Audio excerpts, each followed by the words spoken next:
sunrises, grilled fish, volcanoes, and wild animals. Last days in Tenerife hit different. We were in the mood for something cozy and delicious to kick off our day, so we headed to Zoka Brunch Coffee in La Laguna. And clearly, we were not the only ones with that idea. We waited nearly 40 minutes just to get in, but I tried to make the most of it. I took a stroll through the quiet streets of La Laguna, really charming little neighborhood full of those colorful Canarian facades and gentle morning buzz. By the time I returned, my brother was holding down the fort, and we were finally seated. The place had that clean, modern brunch look, cozy, bright, with a hint of hipster. We kicked things off with a coffee. I went for the cappuccino, visually nice, but a bit too milky. The espresso was kind of lost underneath the foam.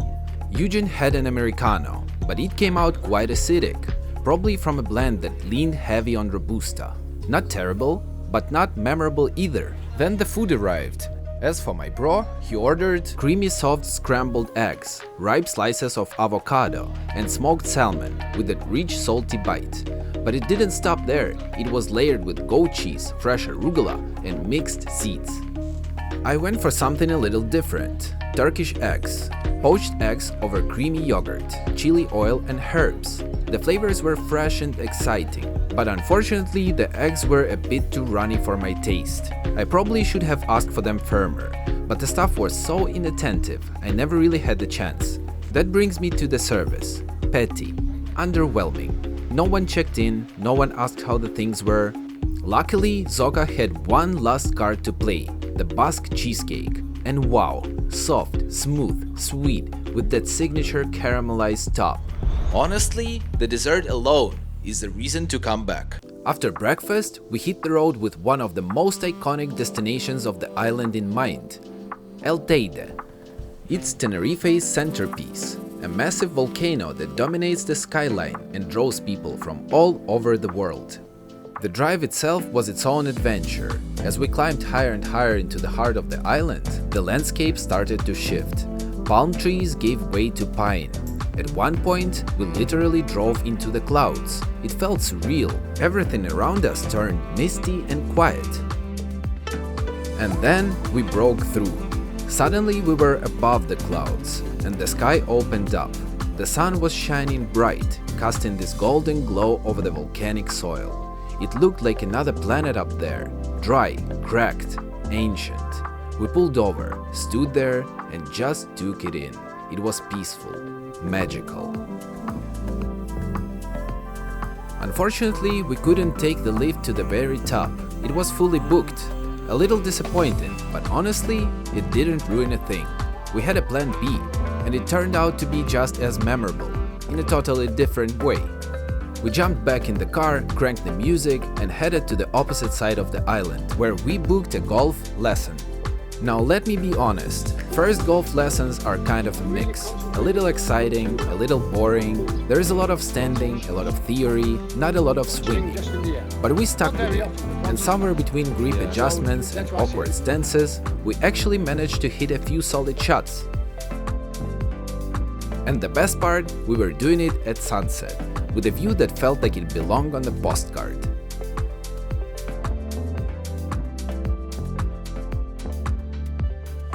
After our sunset golf session, we made our way to Almar Tenerife, a restaurant that is known for its focus on fresh fish and seafood, right on the coast.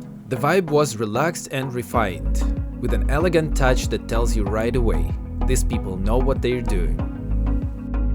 We started things off the right way, with a couple of cocktails, to reset and settle in. As we waited for our appetizers, the server brought us something simple but always appreciated: salt, olive oil, and fresh bread. It's one of those little rituals I probably will never get rid of.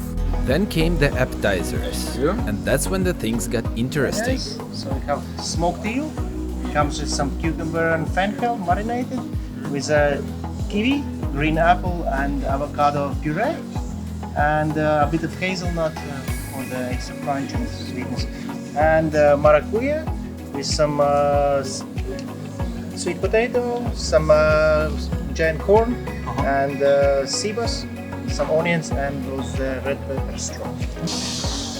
sea bass, the mango, the onion. It's too good. The appetizers set a promising tone, fresh, well prepared, and aligned with what you expect from the place specializing in seafood. But then came the main course, and well, things shifted a bit. They tried to dress it up, lots of flair, fancy plating, a few decorative elements that looked good on camera but didn't add much to the dish itself. It felt like the chef was trying to impress Instagram more than the palate. The fish was good though, very high quality, and to be honest, if they just grilled it, finished it with olive oil, salt and maybe a squeeze of lemon, that's all it needed. Sometimes, especially with fresh local fish, less really is more. Still, we were hopeful for redemption with dessert and went for a chocolate fondant. But no molten center, no lava, just dry chocolate cake. After dinner, we decided to take a walk through Santa Cruz, a last-minute decision that turned out to be the right one. The city had this unexpected energy at night. Lights glowing, people out, music drifting through the streets. It almost gave off a mini Las Vegas vibe, or at least what I imagine Vegas feels like, since I've never actually been there. We didn't stay out late. The city was buzzing, but we had plans, and big ones. In the morning, I was heading to one of the Tenerife's most famous attractions, Loro Parque. So we called it a night, knowing the next day was going to be a wild one, in the best possible way.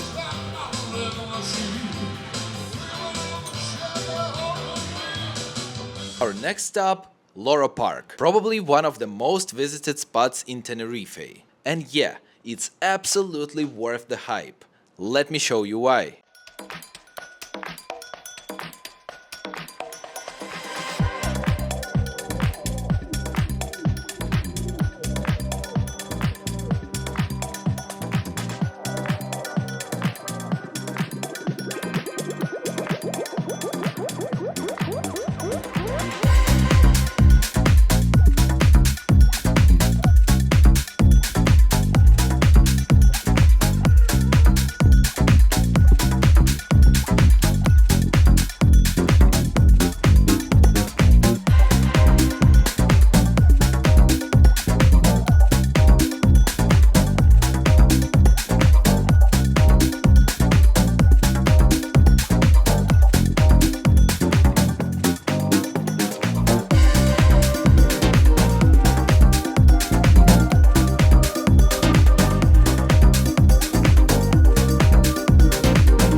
After such an amazing experience, we were starving. Luckily, just a short drive away, we found a spot that honestly caught us off guard, in the best way, Restaurante San Pedro. We were not expecting much, but this place surprised us.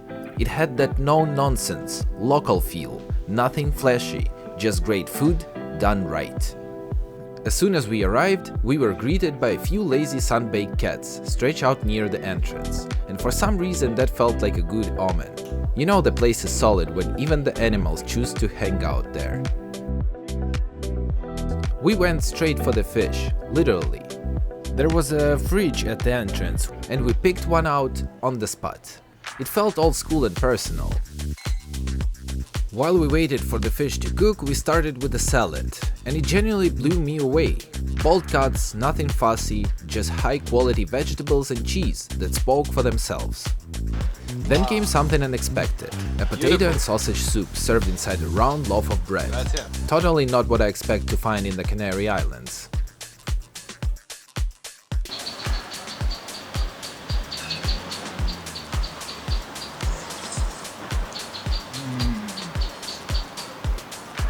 The potato soup with sausage. It's something that you need at this cold weather.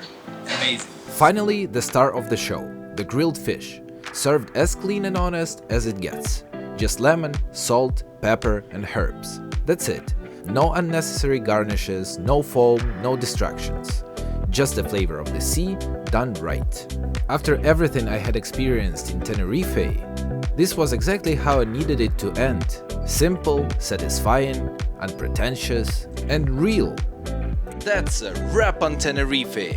If you've been enjoying the ride, hit that like button, hit subscribe button, and see you in the next adventure. Ciao!